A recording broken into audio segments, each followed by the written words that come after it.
Hello friends, Aruna super 30 coaching centre के online platform पे आप सभी का स्वागत है। आज हम लोग रामायण के तीसरे अध्याय को देखने वाले हैं। आज का मुख्य तौर पे टॉपिक जो है दो वरदान। चलिए आज हम लोग जिक्र करते हैं दो वरदान के बारे में। इस कहानी को आगे बढ़ने से पहले समझते हैं दो वरदान कब मिले थे और किसे मिले थे। एक कहानी है, जब एक समय दानव और देवों में युद्ध छिड़ा। उस समय जो राजा दशरथ थे वो देवताओं की मदद करने के लिए गए। जब राजा दशरथ देवताओं की मदद करने जा रहे थे तो उस समय केकय राज के जो नरेश थे अश्वपति, उनसे वो सहायता मांगते। और उस समय केकई के जो पिताजी हैं अश्वपति, वो युद्ध में राजा दशरथ की सहायता करते हैं। इसके कारण राजा दशरथ जो है वो युद्ध में जीत जाते हैं और देवताओं की जीत हो जाती है। असुर युद्ध में हार जाते हैं। जब युद्ध चल रहा था उस समय राजा दशरथ जो है उनके रथ का जो पहिया जो होता है ना, उसमें जो छड़ लगा हुआ था वो ढीला हो गया था, निकल गया था। तो केकई क्या कहती है, उस पहिए में अपनी उंगली डाल करके पहिए को बाहर निकलने से बचाती है। जिसके कारण जब दशरथ युद्ध जीत गए तो वह खुश होकर के केकई को दो वरदान मांगने को कहते हैं। केकई कहती है जब समय आएगा तो वो दो वरदान मांग लेंगे। उसके बाद राजा दशरथ की विवाह हो जाती है केकई से और वे लोग पहुंच जाते हैं अयोध्या। अयोध्या होने के बाद उन्हें बाद में देखते हैं राजा दशरथ को 4 पुत्रों की प्राप्ति होती है। उनकी शादी भी हो गई है। अब हम लोग इससे आगे बढ़ते हैं। आज का मुख्य टॉपिक जो है दो वरदान। चलिए एक एक करके इस कहानी को हम लोग देखते हैं, एक बार एक करके।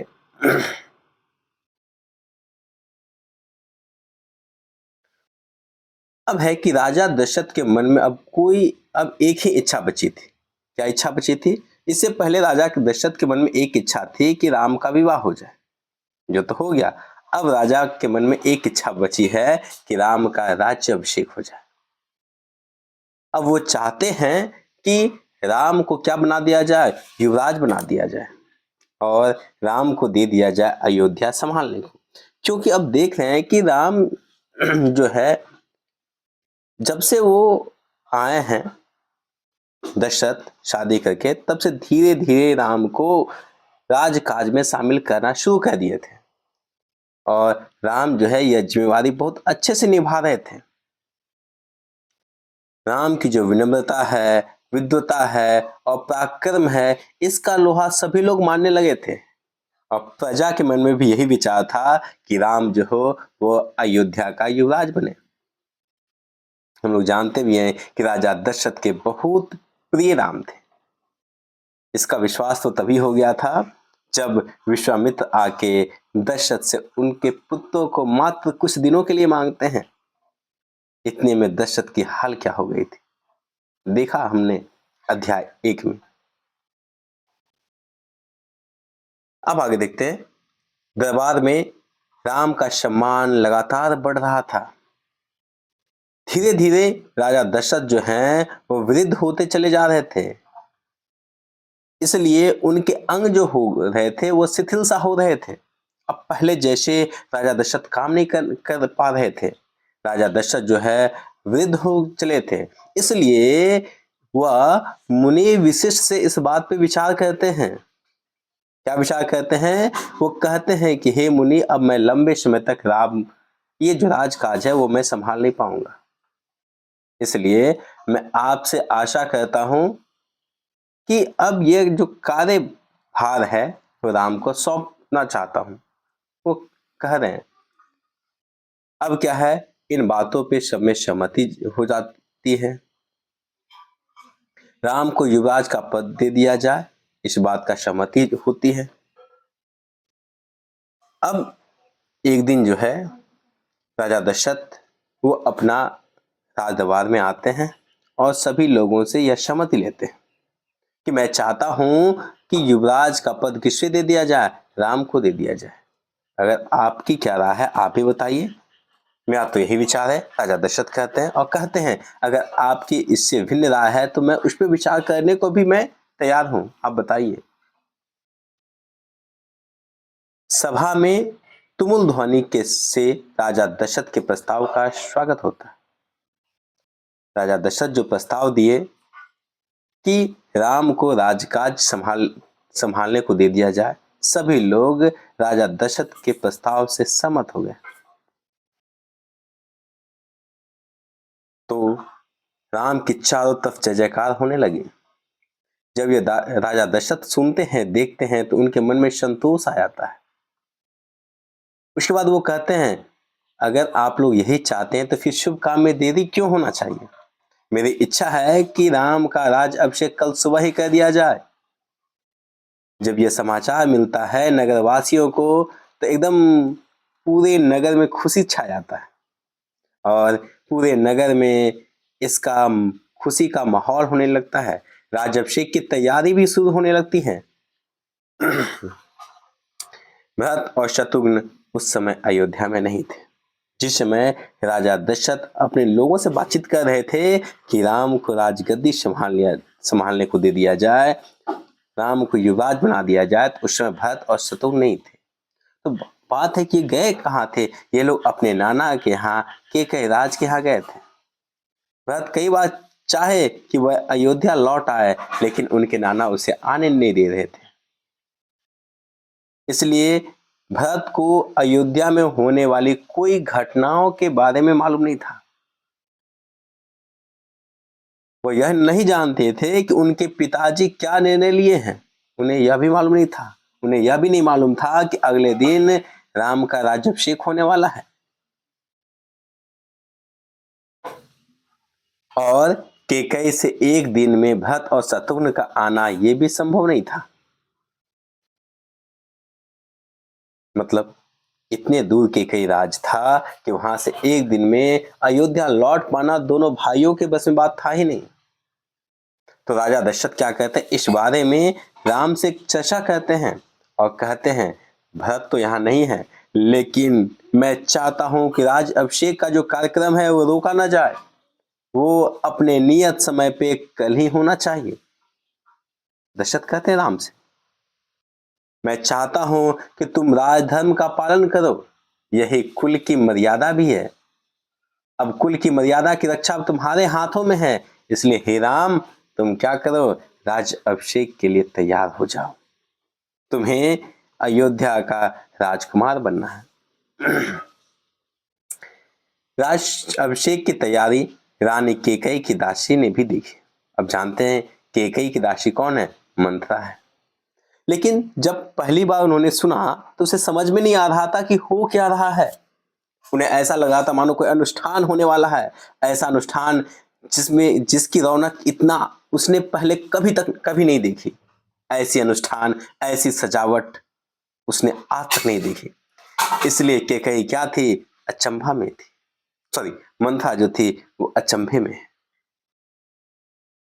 अब मंथा को कुछ समझ में आ नहीं रहा है तो मंथा जो है कौशल्या की दासी से पूछती है। तब कौशल्या की दासी कहती है मंथा जी कल जो है राम का राज अभिषेक होने वाला है। जब यह बात मंथा को मालूम चलता है तो मंथा जो होती है जल भुन जाती है। क्यों? क्योंकि मंथा जो है वो बचपन से ही केकई की दासी थी। वह हमेशा चाहती थी केकई का हित, उसके लिए कुछ नहीं बस केकई ही सर्वोपरि था। मंथा यही चाहती थी हर हाल में राजगद्दी केकई के ही बेटे को मिले। और रानी केकई भी मंथा को बहुत मानती थी, इसलिए मंथा जो थी केकई की मुंह लगी भी थी। अब क्या है, जब मंथा को यह बात मालूम चलता है कि अगली सुबह राम का राज अभिषेक है तो क्रोध से आग बबूला होकर मंथा जो है रानी निवास की तरफ आती। जाती है, वो भागती है रानी के कक्ष में।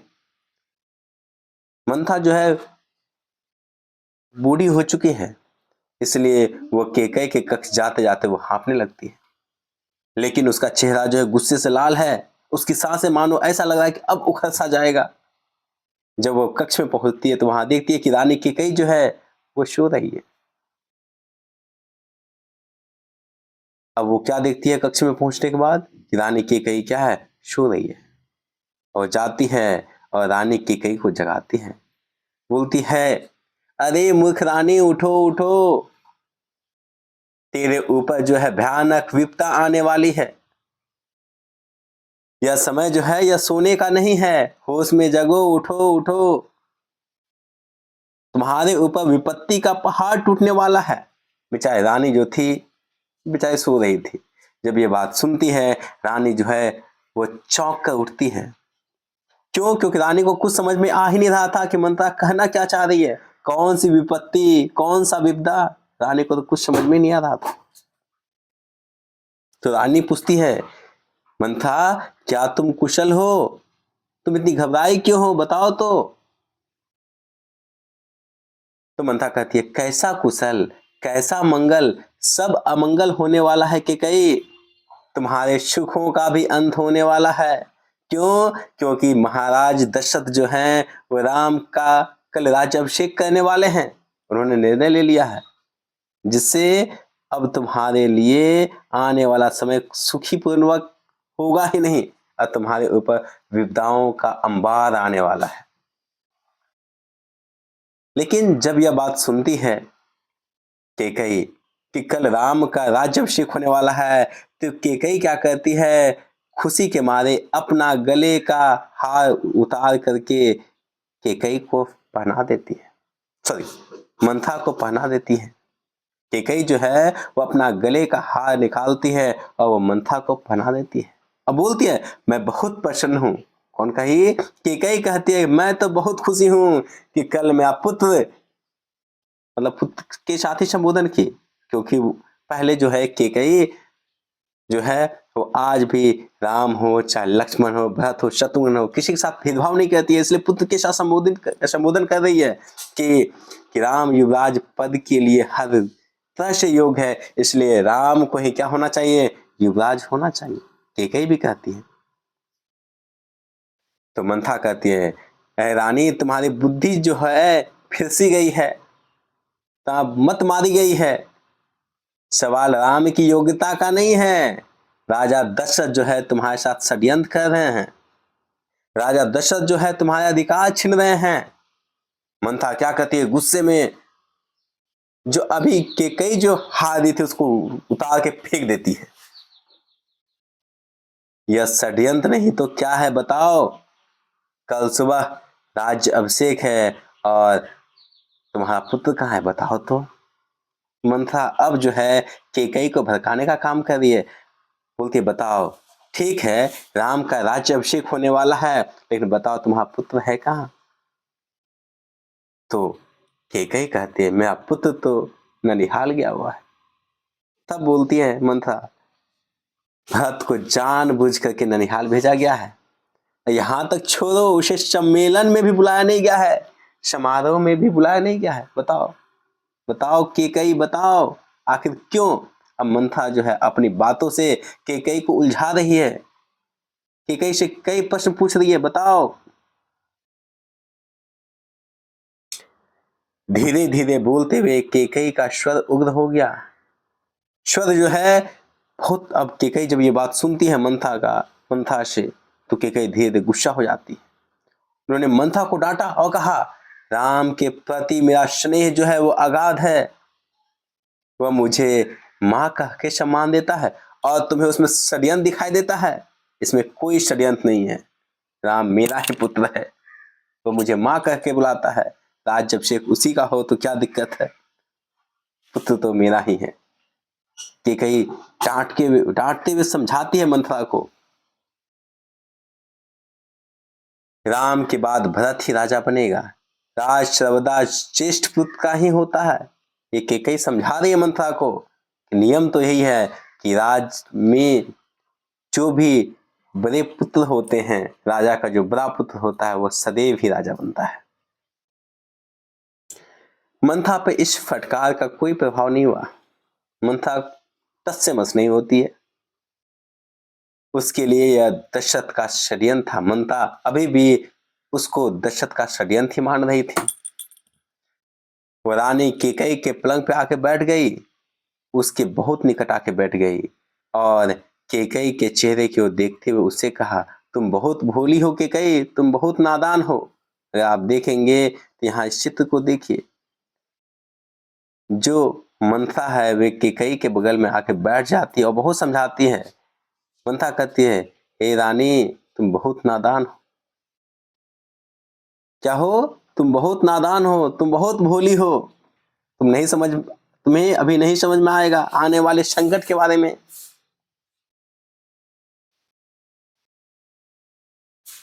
दुख की जहां प्रसन्नता होती है तुम्हें, इस बुद्धि पर किसी को भी तरस आएगा। समझो रानी, समझो, तुम समझो, दशरथ राजा दशरथ जो है वो तुम्हारे साथ छल कर रहे हैं, तुम समझो रानी। राम राजा बने तो तुम कौशल्या की दासी बन जाओगी। अब जो है मंथरा जो है भड़काने का काम कर रही है कैकेयी को। बोलती है, सुनो रानी, अगर राजा बन जाता है तो राम की जो वास्तविकता में जो माँ है कौशल्या, जन्म देने वाली जो माँ है कौशल्या, वो क्या बन जाएगी? महारानी बन जाएगी और तुम उसकी क्या बन जाओगी? दासी बन जाओगी। भरत जो है वो राम का दास हो जाएगा, वह राजा नहीं बनेगा। और जहां तक बात है, तुम कह रही हो कि राम के बाद भरत राजा बनेगा, तो बताओ, राम के बाद तो उसका पुत्र जो होगा, राम का बड़ा पुत्र, वही राजा बनेगा। बताओ, अर्थ को अनर्थ समझने की मूर्खता मत करो रानी। राम को राज मिले तो भरत को वह देश से बाहर निकाल देगा, वे भरत को दंड देगा। अब ये क्या है? मंथा जो है भड़काने का काम कर रही है। वो कहती है, सुनो कैकेयी, अगर राम राजा बन गया तो तुम कौशल्या की दासी रह जाओगी, और राम राजा बनते ही क्या करेगा? भरत को दंड देगा और भरत को देश से निकाल देगा। हे महारानी, हे कैकेयी, तुम क्या करो, भरत की रक्षा करो। तुम ऐसा कोई उपाय क्यों नहीं करते कि राजगद्दी मिले भरत को और राम को जंगल भेज दिया जाए? ऐसा कुछ करो।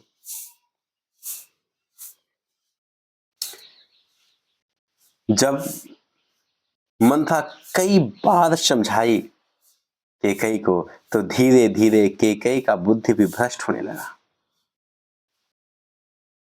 उसका सिर चकरा गया। वह पलंग से उठी तो पांव सीधे रख ही नहीं पा रही है।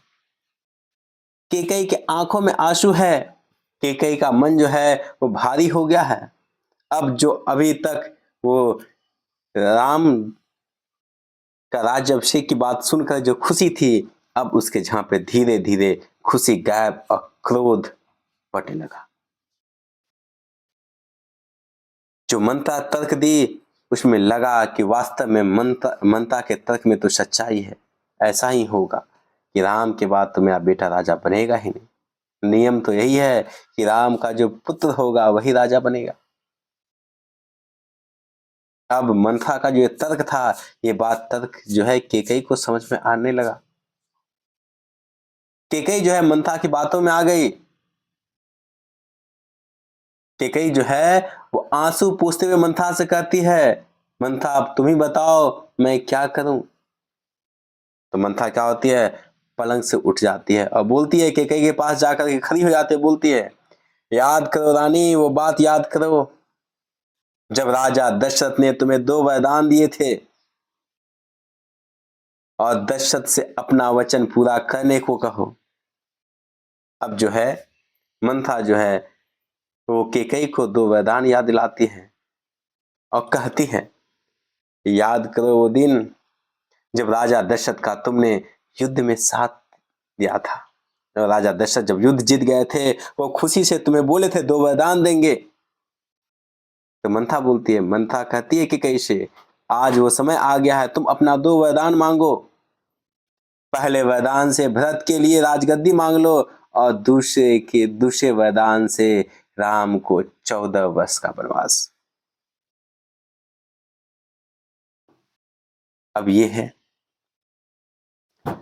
मंथा के समझाने के बाद कैकेयी जो है उसका मन उदास हो जाता है, तो कैकेयी से ही पूछते, कैकेयी जो है मंथा से पूछती है, बोलो क्या किया जाए। तो मंथा बोलती है, याद दिलाती है उस दिन का जब राजा दशरथ जो है 2 वरदान मांगे दिए थे। तो उससे बोलती है मंथा, तुम्हारे पास 2 वरदान है, तुम एक वरदान से मांग लो राजगद्दी मांग लो भरत के लिए, और दूसरे वरदान से तुम मांग लो वनवास राम के लिए।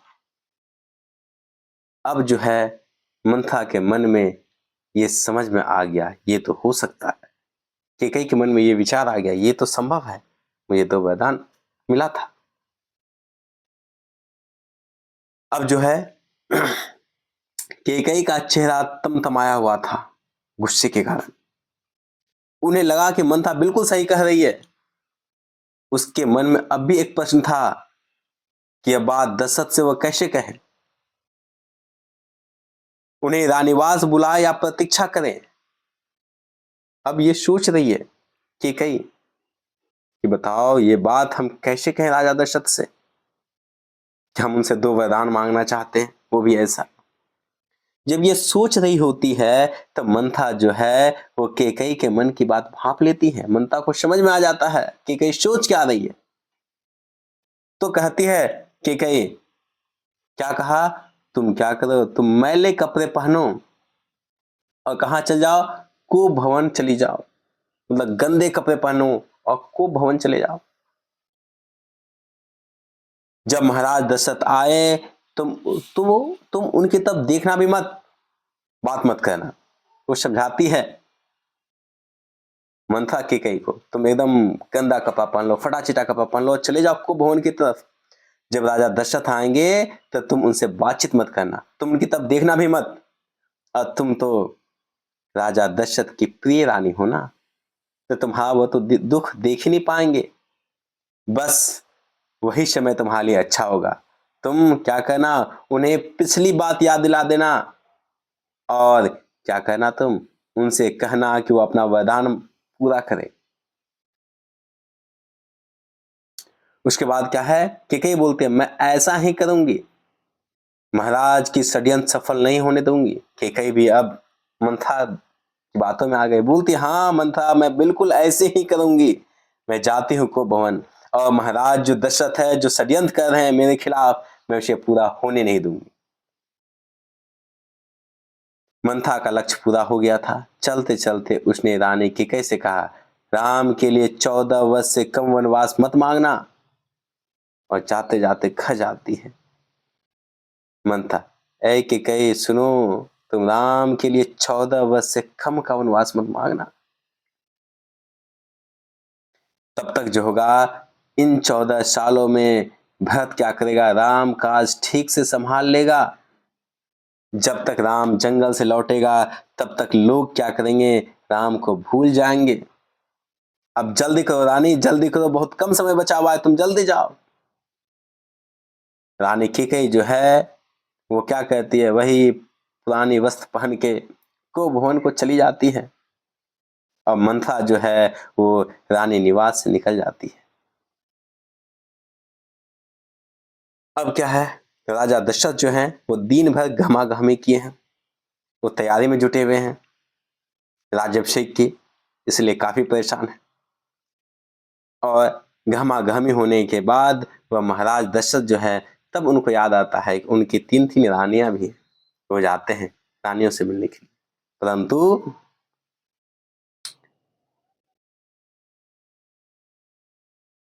वो सोचते हैं कि सबसे पहले समाचार दे दिया जाए, इन बातों का समाचार देने निकलते हैं। सबसे पहले वो जाते हैं कैकेयी के कक्ष की तरफ, क्यों, कैकेयी सबसे उसकी प्रिय रानी है, इसलिए वो कहाँ जाते हैं, कैकेयी की कक्ष की तरफ जाते हैं। लेकिन कैकेयी वहां पे मिलती ही नहीं है। जब कैकेयी नहीं मिली तो महाराज दशरथ जो हैं वो पूछते हैं प्रतिहारी से तब प्रतिहारी बताते हैं, महाराज कैकेयी रानी महारानी तो कुभवन की ओर गई है। दशरथ चिंता में हो गए, कैकेयी कुभवन क्यों जाएगी? वो पूछते हैं क्यों, क्या इसके लिए उन्हें अब तक सूचना नहीं मिली है? तो क्यों गई है कुभवन? मैं उसे अवश्य मना लूंगा, दशरथ ने सोचा। अब कुभवन जाने का मतलब है, जब कोई रानी जब राजा दशरथ से गुस्सा होती थी तो वो कहां चली जाती थी? कुभवन। इसलिए राजा दशरथ को लगता है कि रानी कैकेयी जो है उससे गुस्सा होकर के कहां चली गई है? कुभवन में। इसलिए राजा दशरथ सोचते हैं क्या अच्छा कोई बात नहीं है, हम कैकेयी को तो मना ही लेंगे। जब दशरथ पहुंचते कुभवन में तो वहां का नजारा देख करके दशरथ आश्चर्यचकित हो जाते हैं, हैरान हो जाते हैं। उसे समझ में कुछ आता है नहीं है। क्यों नहीं आता है? क्योंकि कैकेयी जो है वह जमीन पर लेटी हुई है, उसके बाल जो है बिखरे हुए हैं, उनके गहना जो है जहां मन तहां फेंका हुआ है, कपड़े मैले हैं। वहां का नजारा देख करके राजा दशरथ जो है आश्चर्यचकित है, चकित है, ये क्या हो गया है कैकेयी को? तो पूछते हैं तुम्हें क्या हुआ है कैकेयी, क्या हुआ है बताओ मुझे, तुम्हें क्या हुआ है? क्या तुम अस्वस्थ हो? क्या तुम ठीक नहीं हो? तो बोलो, मैं राजवैद्य को बुला दूं क्या? आप देख भी रहे हैं कि उसके गहने जो है जहां मन तहां फेंके हुए।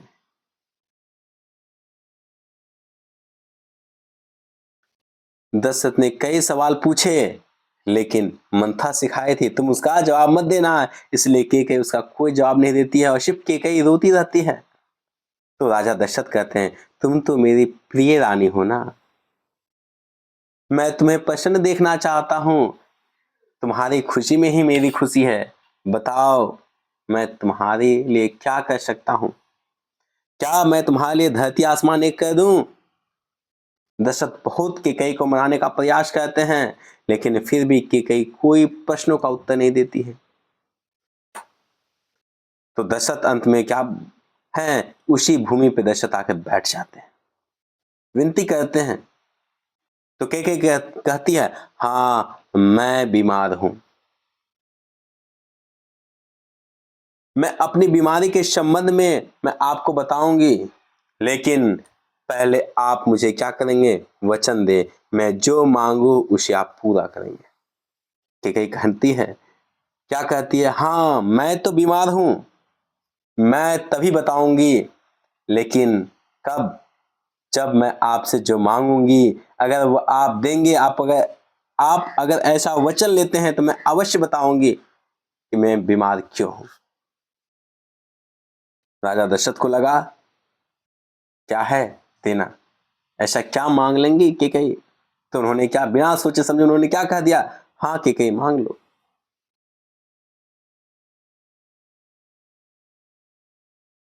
तो राजा दशरथ क्या कहते हैं, उनके सबसे प्रिय पुत्र जो है राम, उनकी सौगंध खाकर कहते हैं कि कैकेयी मैं तुम्हारी हर इच्छा पूरा करूंगा।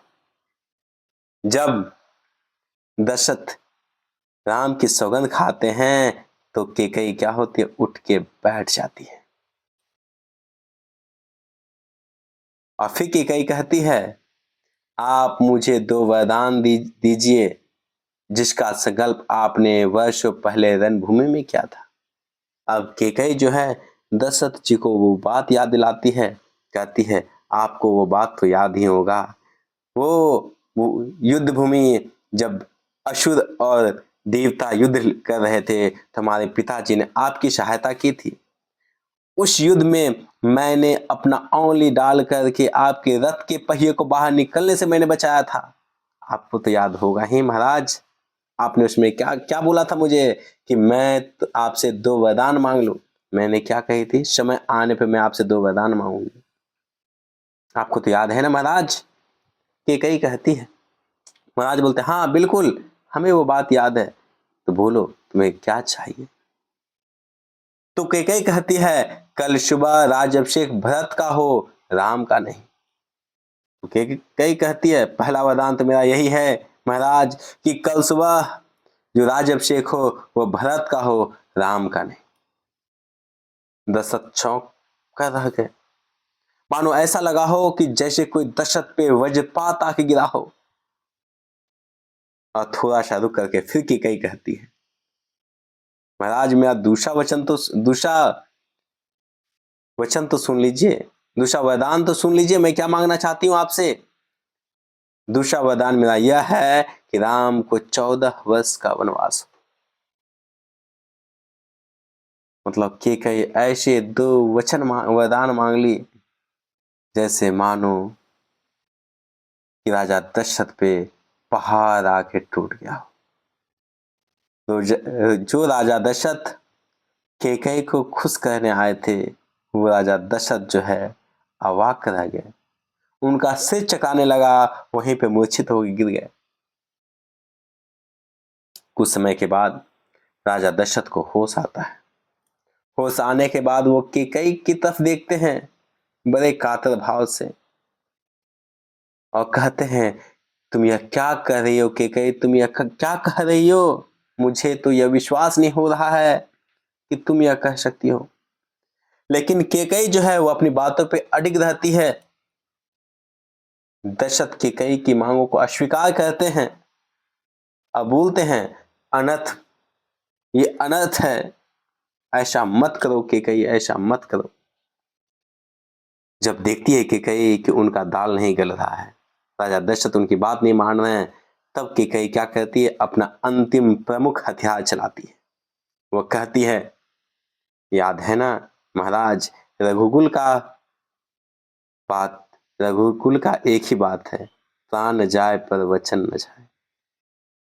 रघुकुल का मर्यादा यही है कि किसी को भी अपने वचन से पीछे नहीं हटना चाहिए। अगर आप अपने वचन से पीछे हट जाएंगे तो आप दुनिया को क्या मुंह दिखलाएंगे। रही बात मेरी, अगर आप मुझे वरदान नहीं देंगे तो मैं विष पीकर आत्महत्या कर लूंगी और यह कलंक भी, आत्महत्या का कलंक भी आपके ही माथे पे आएगा। जब ये राजा दशरथ ये दूसरी बार ये सुनते हैं तो राजा दशरथ जो होता है दोबारा बेहोश होकर वहीं गिर जाते हैं।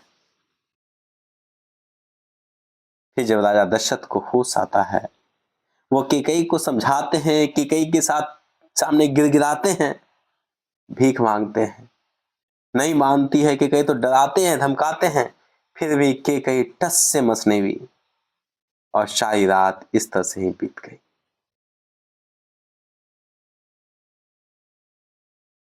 देख रहे हैं जिस चित्र में राजा दशरथ जो है वे कैकेयी को समझाने की कोशिश कर रहे हैं कि ये सब अन्याय है, अनर्थ है, तुम ऐसा मत करो कैकेयी, और तुम मुझसे कुछ मांग लो लेकिन तुम ऐसा मत करो। कभी राजा धमकाते भी हैं तो राजा कभी डराते भी हैं। दशरथ जो है कभी बहुत गिड़गिड़ाते भी हैं, लेकिन कैकेयी टस से मस नहीं होती। अब मालूम ही है कि जब ये दो वरदान है तब राजा दशरथ को ना चाह करके भी रघुकुल की बात तो माननी ही होगी, रघुकुल का मान तो रखना ही होगा। इसका मतलब अब राजा दशरथ जो क्या कहेंगे, राम को 14 वर्ष का वनवास भेजेंगे ही भेजेंगे। तो अब हम लोग अगला एपिसोड पढ़ने वाले हैं, राम का वन गमन। जी हाँ, अगला का एपिसोड है राम का वन गमन। अगले अध्याय में पढ़ेंगे राम कैसे वन जाते हैं, अगले अध्याय में जल्द ही आने वाला है। तब तक के लिए अगर आपको मेरा वीडियो अच्छा लगा हो तो आप लाइक करें, शेयर करें, अच्छे अच्छे कमेंट्स लिखें, आप बताएं कि और क्या हम कर सकते हैं इसमें। अगर आपको नोट्स चाहिए किसी भी सब्जेक्ट का, क्लास 6 से लेकर के 12 तक का, किसी भी सब्जेक्ट का आपको नोट्स चाहिए 6 से लेकर 12 तक का, तो आप हमसे संपर्क कर सकते हैं। आप हमसे व्हाट्सएप नंबर पे संपर्क कर सकते हैं। तब तक के लिए गुड बाय, मिलते हैं अगले अध्याय में। धन्यवाद।